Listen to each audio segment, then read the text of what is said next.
Welcome to the next room.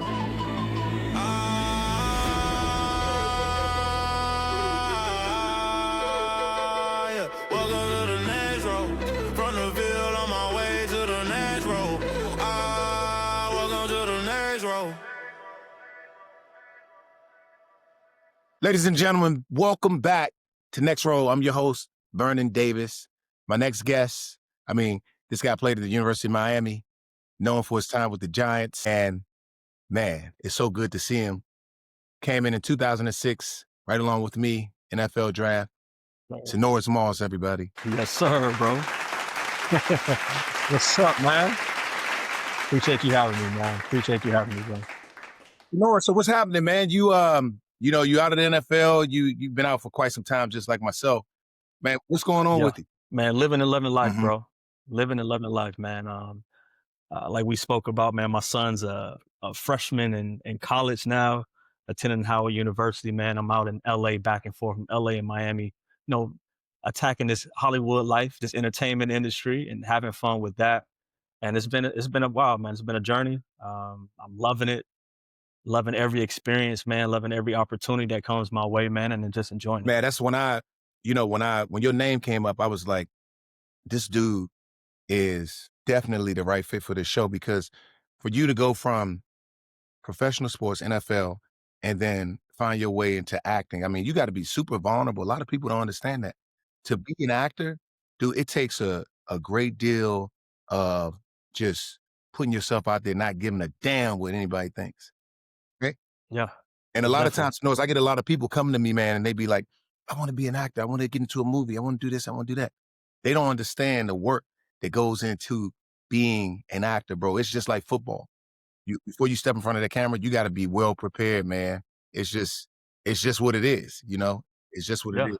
That's exactly what it is. Before we go on, I want to say, follow and subscribe on your favorite platform. You can see the show. It's going to be amazing. Every guest that I have on here. So make sure you follow or subscribe. So Sinorice, growing up in Miami, what was it like to play in your hometown? Like, what did that feel like? Man, Miami, like everybody knows, man, this is the place where everybody wants to be. Everybody wants to vacation here. Everybody wants to come out here and, have their families, but for me, playing in my hometown, man, it meant everything, man. Growing up myself, also with my brother Santana, him playing as well, a few years ahead of me, watching him excel, in Little League, and then me and my younger brother coming right behind him, excelling in Little League, then going to high school, watching him excel in high school, and ultimately motivated us to say like, hey, man, if my brother can do it, we definitely can do it. You understand what I'm saying? So seeing that and just being able to be in our hometown with our family, my mom and dad's there to support us in everything that we did, whether it was on the field or off the field. And just seeing how our family reacted to that as well, coming to our games, supporting us, man, it's such a wonderful feeling to not only have your mom and dad there, but your cousins and your aunts and your uncles to come and cheer you on when you're playing on Friday nights or Saturday nights, man. So playing home was always a blessing. No, that's amazing. How did sports shape you into the athlete that you became? How did not an athlete, but how did being an athlete shape you as a person? Because there's so many different things that you learn from being an athlete, from resilience to, trial and error, just everything. How did that shape you? That it shaped me tremendously, man. I could think about when we first started, you start playing ball, man, you start to understand the fundamentals of football. And, a lot of us just flat out have talent. You'll be on the park with guys that can run fast, that can jump high, that can catch every pass. But when you move up, and from Little League to, high school, that's when the fundamentals start to really kick in. You start to really paying attention to what your coach saying and how they're telling you certain techniques that you need to use and how you can utilize that not only on the field, but off the field. You talk about time management, knowing how to value your time. You're talking about, having discipline, dedicating yourself to the craft, dedicating yourself to what it is that you're doing, because if you put in the work, you'll start seeing the work. You understand what I'm saying? So it shaped me tremendously, man. I know my high school coach at Carol City Senior High School, the great Walt Frazier, man. He would always tell us that opportunity favors the prepared. And every time I would hear that, because he would say it often, opportunity favors the prepared, I'm like, dog, what is he really saying? He's telling us that you prepare yourself for when that opportunity comes. Understand what I'm saying? So if I'm in the wait of something to come, what am I doing in the process to once I get to that opportunity? So, that's something that I keep with me to this day, how I approach, when I'm in my auditions, what am I doing? Am I going to acting classes? Am I preparing myself for the things that I said that I want, in this industry? So, Well, yeah. hard work meets opportunity. And, I'm a Yeah, firm man. believer in that too. So, it's just not about like we're not preparing for like tomorrow or 2 to 3 weeks from now. We're preparing for it can be 5 to 10 years down the road. The work that we put in right now, it's gonna show when our hard work meets that opportunity. You know what I'm saying?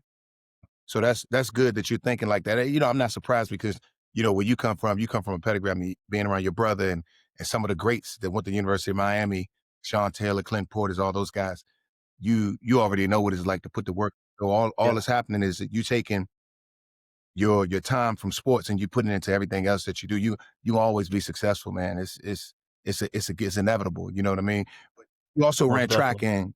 in high school, college as well, right? College a little bit. College, more so high school than college. College, I was kind of locked in and focused on Mhm. football.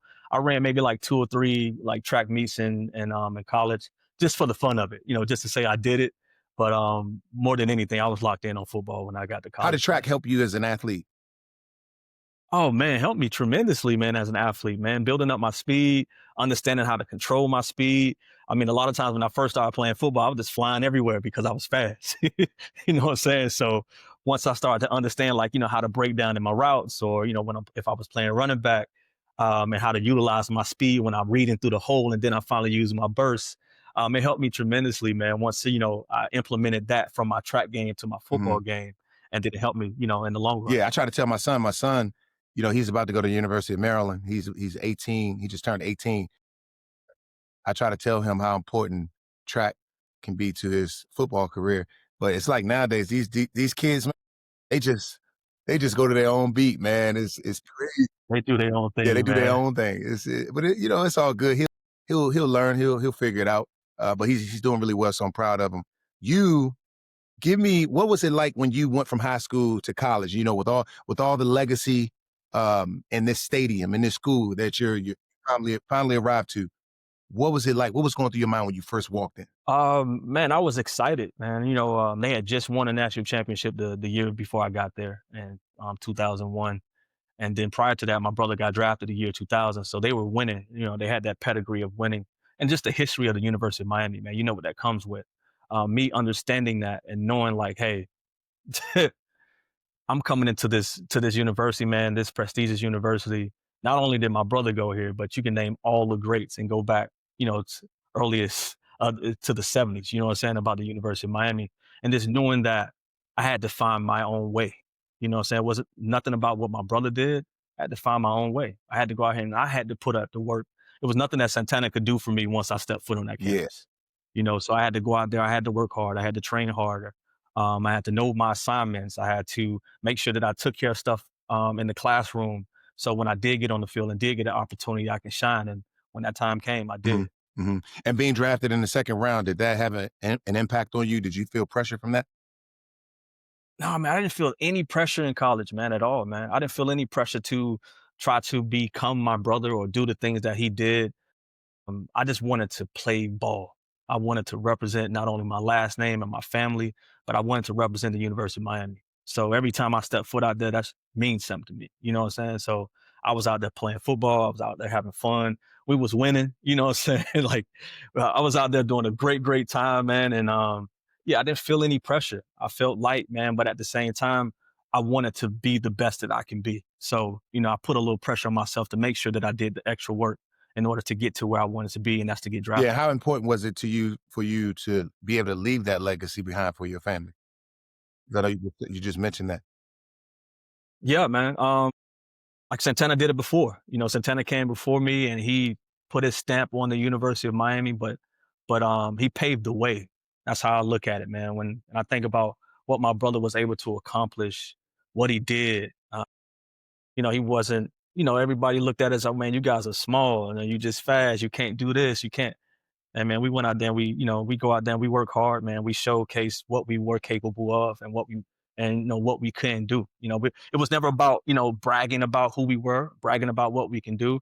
We just wanted to show that. We didn't boast or brag, like I said, and we didn't complain about anything either. We just went out there and we played football, man. So leaving that legacy behind, not only for myself but for my family, for the Moss last name, for when they say the Moss, the Mosses, or people can look back and be like, okay, yeah, them boys is bad. And what kind of area was it that you grew up in, like the neighborhood? Describe the neighborhood for.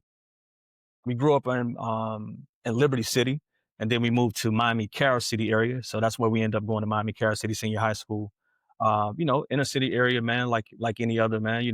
Um, somewhat can say some poverty, poverty around in that area, but at the same time, man, my parents making sure that we were good at all times. Yeah. So you obviously had like a lot Not of negative influences within your community, and of for course you had sure. your brother to look up to. I'm not quite sure what his story is as far as like what he had to do mentally to stay focused and things of that nature. But what was it like for you growing up in that environment and still being able to stay focused? I know that's really hard because I grew up in it. I mean, it's a tremendous thank you to my parents. They made sure that we stayed clear of that stuff. Speaking to them daily. I mean, we have eyes. We was, observant and see what was around us, and knew that we didn't want to be a part of any of that. We had guys around doing the wrong things. We didn't want any part of that. Like, we didn't want to be in jail or get in trouble. Like, we wanted to play football, we wanted to run track, we wanted to have fun as kids, we wanted to play outside with our Yeah. friends. So that was the main thing for us. So, it was easy for me to see something that wasn't right and turn the other cheek and go the other way and know that I don't want to be a part of that, And you're happy with your decision to do that. I know you probably. Most Yeah. definitely. No, that's awesome, man. Because you wouldn't have made it this far, being able to do the things you've done with the teams that you play for, like the Giants, in which you won a Super Bowl with. Most Won a Super definitely. Bowl. How did Yeah, it feel to man. win that Super Bowl? Because we go all our life, man, and that's all. That's the only goal. Is there's nothing Hmm. higher than winning a Super Bowl. So how did that feel? Yeah. Nothing higher than winning the Super Bowl, man. And I mean, like we was talking about legacy, man, that is stamped in stone forever. That name is on that trophy, that name is on them banners. Being a part of that team forever, man. Like, that meant so much. That was like our second year in the league when I won that year, man. So it's like, thinking about it now, I'm like, man, bro, like, I really won a Super Bowl. Like, I was really part of a team that won the Super Bowl, that won the ultimate prize that everybody played this game for. And, just sitting back and being able to say that, I'm a Super Bowl champion, man, feels surreal, but it's a blessing. Man, I'm telling you, man, I won when I was in Denver. So I got traded from San Francisco. They ended up going Right. to Denver in 2015. 15. Yeah, Right. 2015. Man, just standing there watching that confetti come down is like, I'm like, man, this is crazy. A lot of guys play so Yeah. long, Sinorice, and never get the opportunity Hmm. to make it that.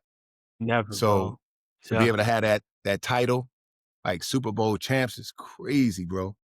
Crazy. Mm. That's gonna forever live behind our name, you know? Forever, bro. It ain't It going ain't going nowhere. nowhere. It, It ain't but going this nowhere. game, though, for this game to be what it is, there's of course um there could be things to derail us and put us in a negative space, and that would be the injuries that we have to Yeah. suffer from, right? You tore your ACL Yeah. with the Giants. No, I tore my quad with Oh, the it was a Giants. quad. It Yeah, I wasn't tore a my knee at all. quad, man. No, it wasn't a knee at Why they all, man. say I tore my on quad. when I was doing my research on you, they said ACL. I don't know why they said that. Yeah, yeah, it was my quad, man. My Quad. quad with the I think Giants. who just tore their quad? Dietrich Wise. Mm, He was with the Patriots, now he's with the Commanders. He just tore his quad. yeah, man. That's a tough injury, man, especially with someone that runs and plays wide receiver. You know what I'm saying? So it's like, it was something that was nagging. It was something that I don't think I'm even fully recovered from that, after all these years. Like, you still feel it from time to time.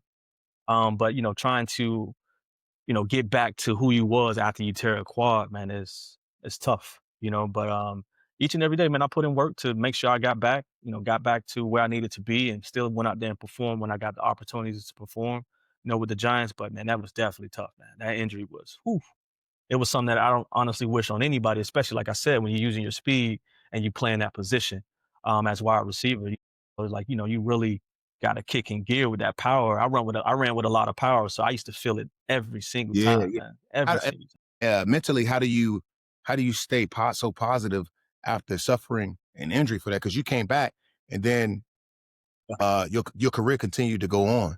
You didn't stop right there. Hmm. So how did you Yeah. stay so motivated to go on even after that quad injury? Because that's tough, man. I never Yeah. imagined tearing a quad. Yeah. I think for me, man, just being optimistic about what it was that I could do, having faith in myself, and also just my trainers and the treatment that I was getting every day.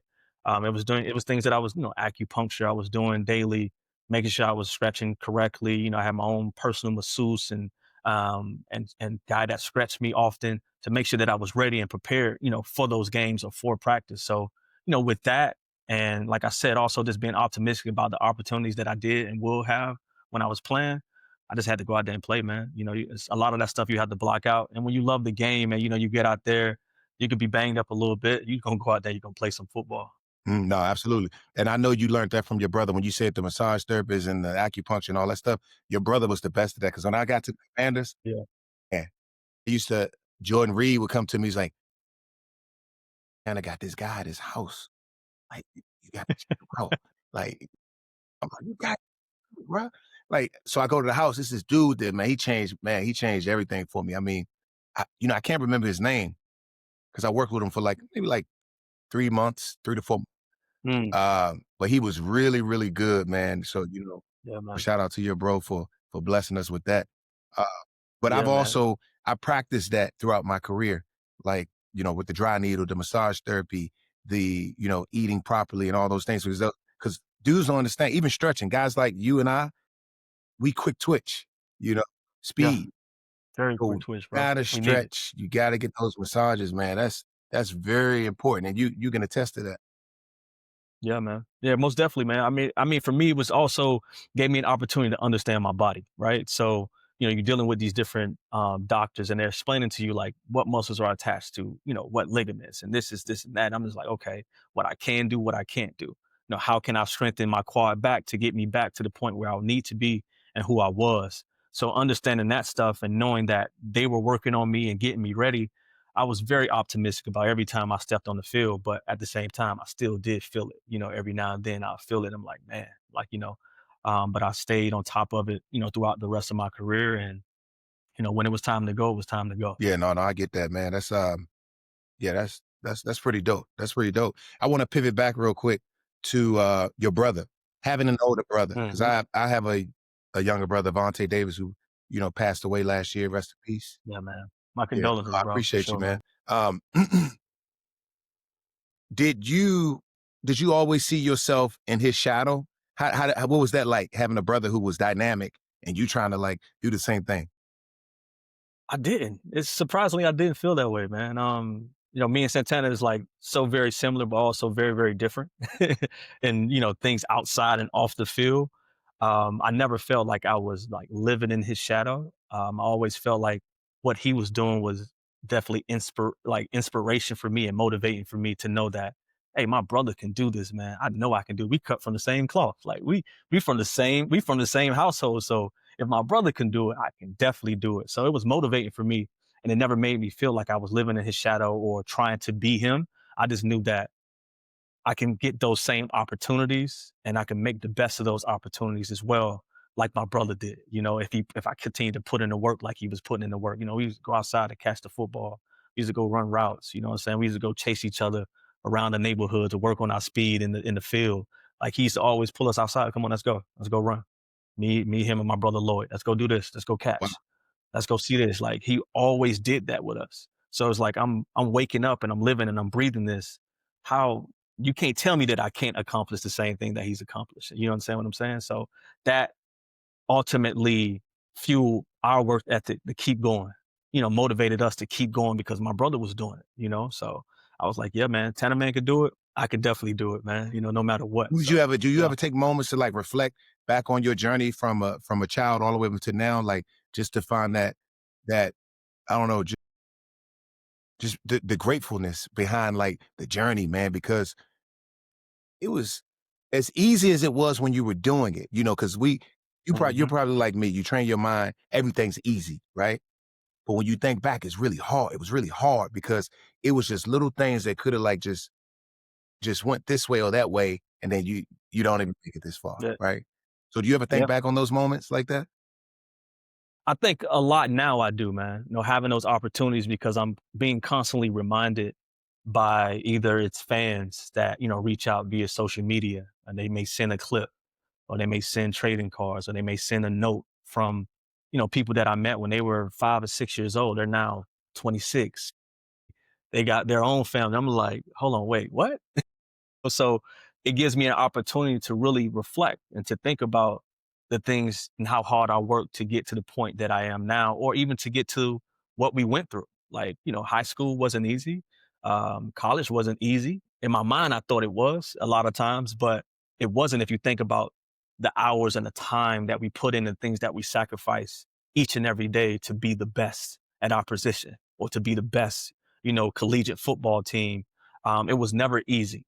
And but it gives me an opportunity, like I said, to look back and really appreciate it. But I'm always forever grateful, man, for everything that I've been able to accomplish, where I am now in life, as a man, outside of the accolades for being a professional athlete, and even in the realm of being in the entertainment industry. But just as a man, man, like I thank my parents, man, for raising us the way that they raised us, the things that they instilled in us, having my older brother as a motivation and someone to also feed off of and see the things like, okay, I can't do that. I'm gonna do this instead, or make the different decision about certain situations that we were in, man. But ultimately, man, forever grateful, bro, for everything that I've ever been able to accomplish, everything that I've ever worked on. It's just an honor.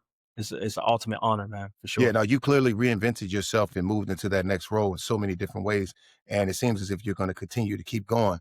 Um, how do you balance right now? There's no football. You got nothing but time, right? Hmm.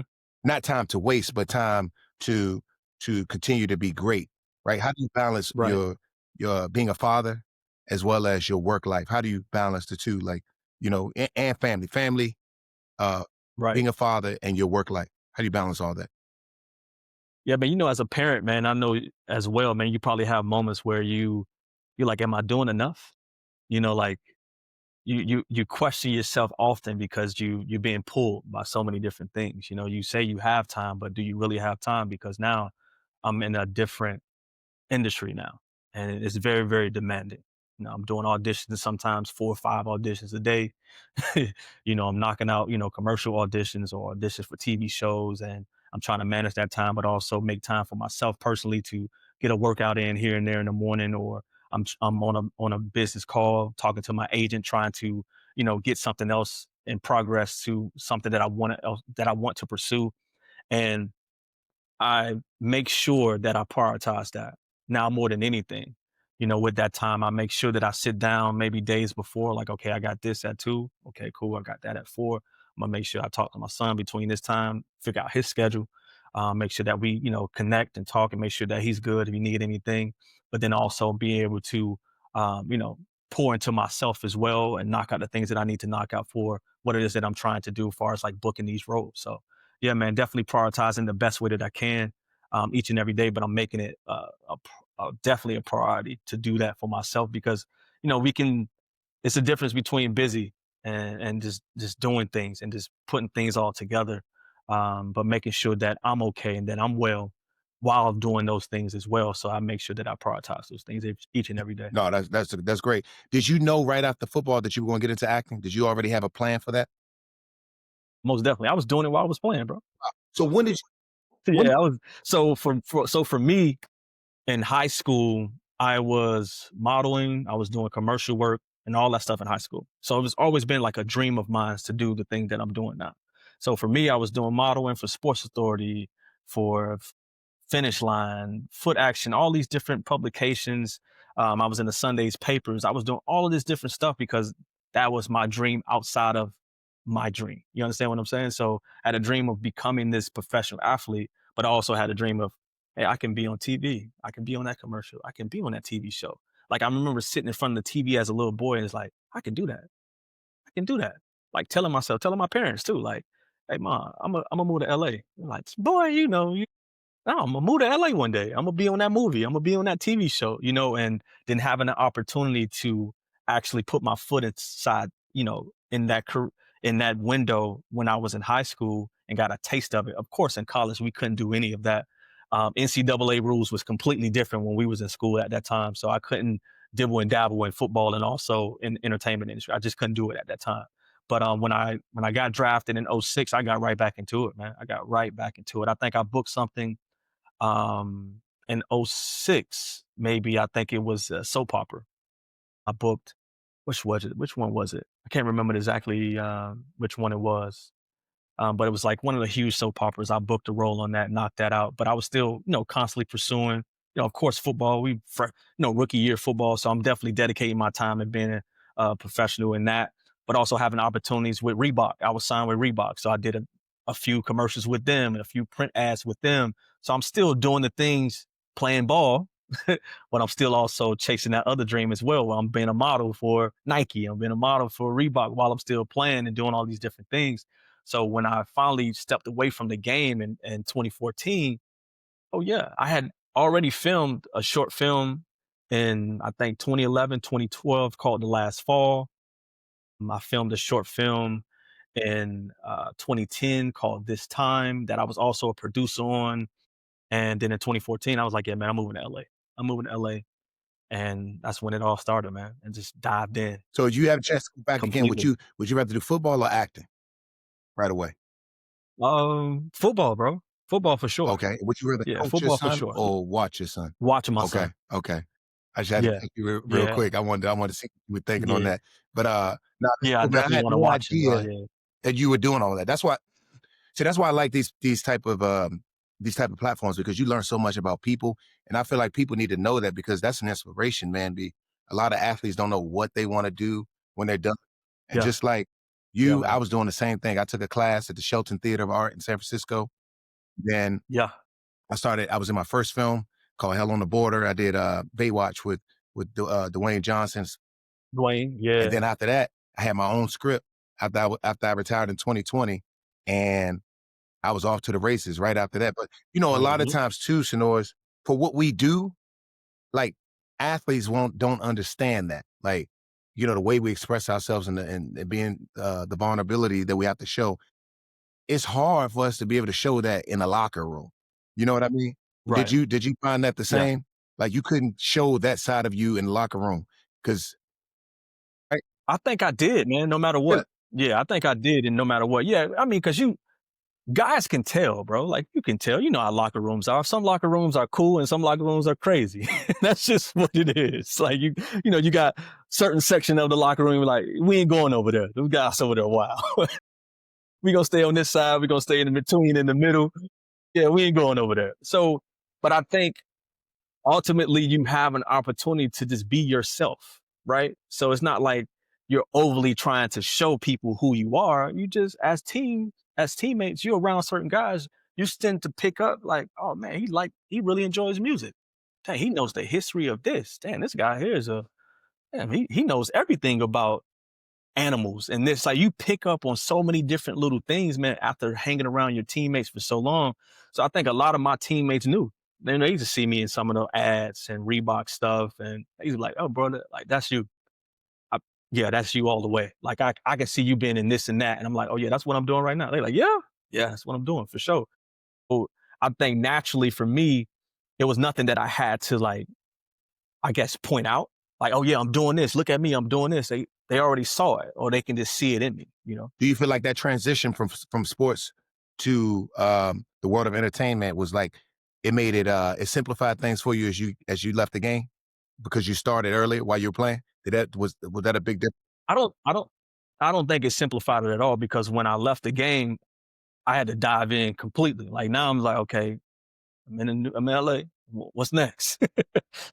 What I got to do now? Who I got to go see? Like, I still had to, I had to find an agent. I had to, work those rooms of walking in rooms and saying, hey, I'm trying to, audition for certain parts, etc., without people looking at me as like, oh, that's Sinorice. Oh, he played football.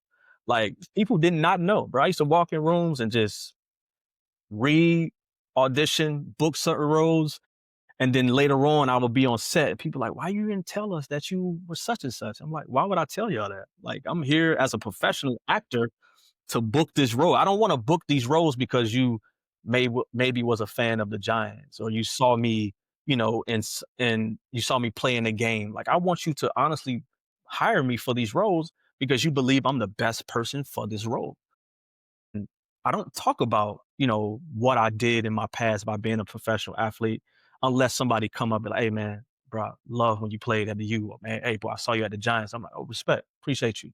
But I don't ultimately come out and say, oh yeah, hey, I was a football player. Like, come book me, come hire me. Like, nah, man, I'm stepping into this room as an Yeah. actor, as a And you got to put professional. the work in. And I want to be looked at Yeah, as and such. you'll know too, Sinorice. You'll know because I mean you're obviously still here and you're doing the same thing. That's how you can tell. And people in the industry and the people you meet, they'll gravitate towards you eventually anyway because as long as you're consistent and you're still in the game, it's all everything. You know how you know the saying, you hang around the barbershop long enough, you'll eventually get a haircut. Yeah, right. So that's how it's been with me as well. Like, I've had auditions and things of that nature. Um, I had a role with Morgan Freeman called The Ritual Killer. And I asked the producer, I said, Mm. why'd you pick me for this role? This role is very challenging. He said, I saw your acting reel and I believed in you. I knew you could pull it off. And, you know, and that's all it was. But real quick, Sinorice, before we continue to move forward, I want to just remind everyone that they can not only get this interview, but every interview that I do as soon as it's available. All they have to do is click the follow button on Apple and Spotify and follow us on YouTube as well. You guys have a foundation. I don't know if it's you and your brother, right? Same foundation? Yeah, so we had a foundation when we first started. Of course, it was the Santana Moss Foundation when he first got into the league. And then when I came into the league, we had the Dare to Dream Foundation. That was my foundation. That I was like, hey, this is my thing. Santana got his thing, but this is my thing as well. This is what I want to start in New York. I started down here in Miami as well, where I was implementing programs in different schools in Arkansas, in Atlanta, in New York, in Miami, just giving like kids an incentive, for doing good in school, and also the teachers as well, because I feel like so many teachers helped me along the way when I was in high school, when I was in middle school, and taught me so many different things that I needed to know to, pass these classes.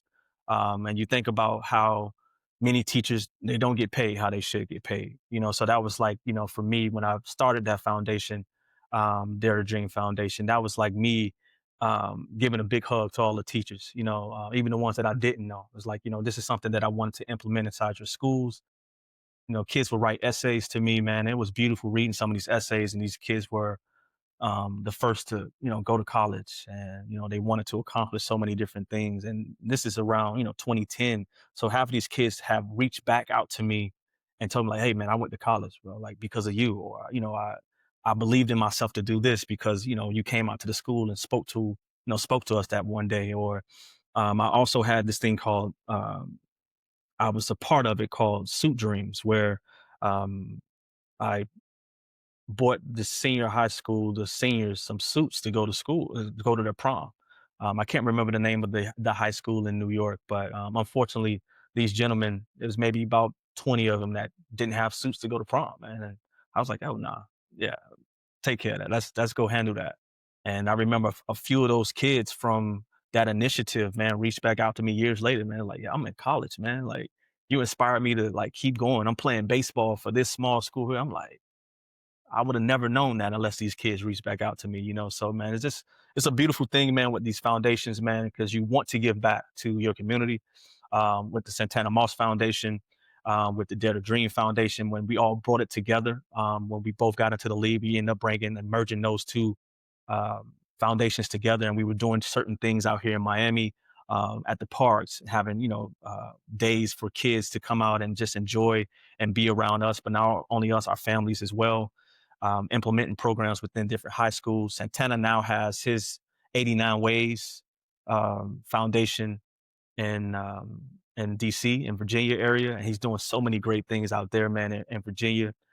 So yeah, man, these foundations that we have started and are continuing to have is just our way of giving back to our communities, just a way of giving back to people that love on us, and this is our way of loving back on Yeah, them. no, that's a great thing. You guys do a wonderful job at it. Probably the best I've ever seen. I mean, every year I get invited to your brother's functions and things of that nature because I'm actually here in Washington, D.C., and I do a lot of things here, from time to time with the Washington Commanders. So I see him a lot. So that's, I applaud you guys for doing that, man. I got to give y'all a clapping hand on that one. But there's been Like, have there been any roles that you've taken where it maybe stretched your wings and made you realize that this was tough, but I pulled it off. I can do this. What role was that? Maybe it was a challenging role that you had to face that you didn't expect yourself to take on. I gotta think back, man. We've been knocking out some roles for a while now, man. I gotta think back of one that like really, really challenged me. For me, it was what I did with Destry Spielberg, Steven Spielberg's daughter. It was my most recent film on Tubi. It was I played a zombie.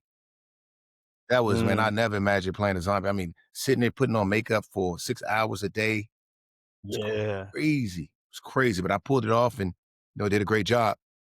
So that was one of the most challenging roles I've ever taken. Yeah, for sure, man. I think every role that I've been able to be a part of is always a challenge for myself to really dive deeper and see what these characters really bring to the screen. You understand what I'm saying? So for me, I was on The Best Man. The Best Man came out a few years ago. The Best Man, and being booked for that for me is talk about like a lifelong dream, man. Auditioning for a project. It's like you growing up and you see all of these amazing actors, and now getting the opportunity to be a play alongside them. You're talking about Morris Chestnut and Taye Diggs and Nia Long, and it's like I'm on set with these amazing people. Like, yo, God, man, you are amazing. And just sitting down and talking to them, not only about what we're about to film, but just about life. They checking in on each other. They've been in this industry for 30 plus years, so they're friends. They're sitting up laughing, bringing up jokes, talking about the kids and everything. And I'm just in the room with these people. Like, man, this is absolutely incredible, man. And I'm just so appreciative to be a part of that in every role that I get a chance to be a part of. No, that's amazing. What are some techniques you use to break down your script? Oh man, I read the script from front to back when I first get it, front to back when I first get it, so I can get the. I'm a visionary too, man. So I like to visually see it, when I'm reading my scripts and everything, and having the opportunity. Then I deep dive into my character. What's the base of what's making him tick? Like, who is this guy? What is he bringing into these scenes? And then once I break down all of that between that character, I end up reading all of those lines, all of my lines for that particular character throughout the whole script. And then I break it down even more with that, and until I get it all the way through. Okay, no, that's awesome. I like to do this, and this is very informative for people who want to get into the space. For me, I like to find an overall objective, and then there's scene objectives. Of course, I kind of paraphrase, and I'll attach my emotional statement, and I'll use as if. Right. My son was coming down here with a bad report card. He got all F's on his report card. He's standing in front of me. And now how am I going to talk to him? So I use like different things like that to the script to kind of get me to where I need to go. Because a lot of people don't understand. It's like these emotions are real. Like we attach ourselves to real life moments that allow us to come off the page, right? The words are just words. But when our emotions start reading them, attaching to these lines, it just, we can go anywhere. Sometimes I get in front of a camera and I didn't plan to do what I did, but it just happens based on my relationship with the character and, that the given circumstance. But those are some tips, some gems for those who want to get into the space. But it's been it's a great journey, man. I love it. Like you said, I try to do it a couple of times a week, even if I'm not working. I still try to like get with my acting coach and just create stuff, just creative, just the creative process. I'll come up with like skits and things to kind of keep me in that space and just work my muscle. Keep you fresh. Absolutely. Yeah. Absolutely. That's important. That's important. But you obviously love it as well.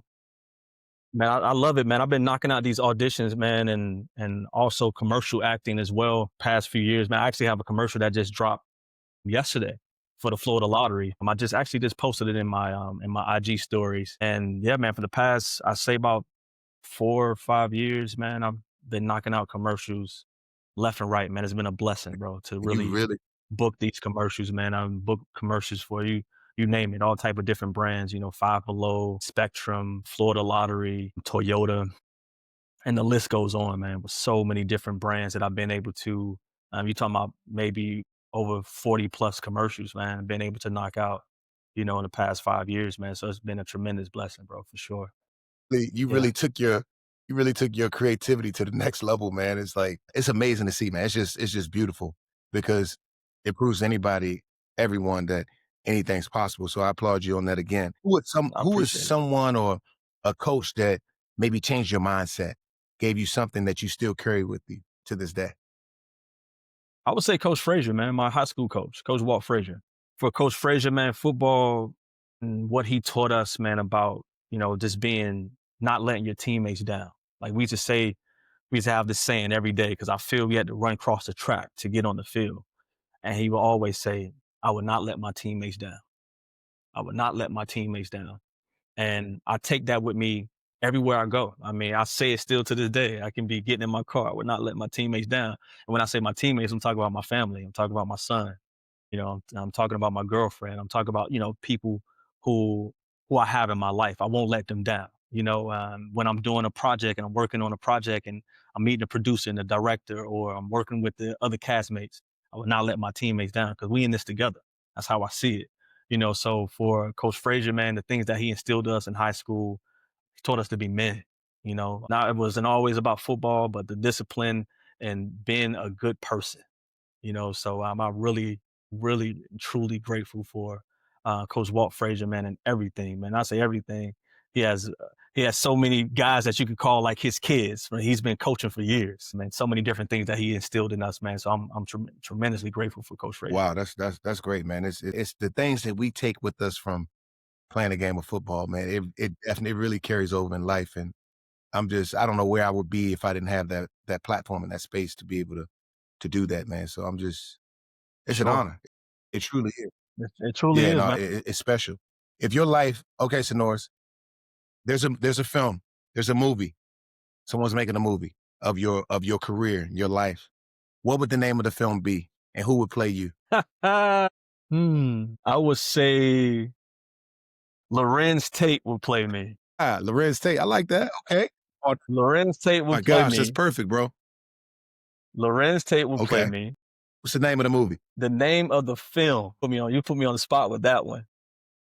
The name of the film, I would say The Believer, because no matter what I've faced in my journey, no matter what I've been through in the course of my life, I've always believed that I could. So I would name that film The Believer, and it will be starring Lorenz Tate playing Sinorice Man, Moss. we just spoken into existence.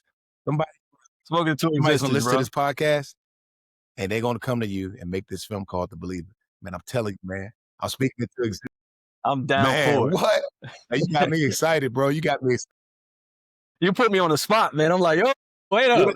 I never thought about What are that. 3 things about you that people wouldn't expect from a former NFL player? 3 things about me. Yeah, because I don't think I really showcase too much on IG. I think I just post my stuff and I'll be out. I'm an overall lover of life, man. I love life, man. I love my family, my friends. I think they can probably see that the things that I post when I post on my stories. I'm a goofball, man. I like to have fun. I like to joke around. The people that know me, the people that's in my life, they know that I can joke around and play, especially my son as well. I think ultimately I think a lot of people know that I'm a family guy. I'm around my family all the time. If I'm not working, if I'm not pursuing the things that I'm pursuing, I'm with my family, man. That's where I get my joy. That's where my peace is. I'm with my family, and I love traveling. I love traveling. I love traveling. I love seeing new things. I love experiencing new things with people, and yeah. No, that's dope, man. That's dope, man. Look, I know we're running out of time, Sinorice, and look, I want to say, man, I appreciate you for being here on Next Roll. We enjoyed you. I know this episode is going to inspire a lot of people and, just show people the greatness in you and the greatness that you and your family are doing and continuing to do. So appreciate you, man. Nothing but love. And if you love what we're talking about, make sure you follow me for more to keep up with everything that we have going on here on Next Roll at Vernon Davis 85 on Instagram and Facebook. See you soon. Sinorice, appreciate you, bro. Appreciate you, bro. Appreciate you, man. Absolutely. Welcome to the next row.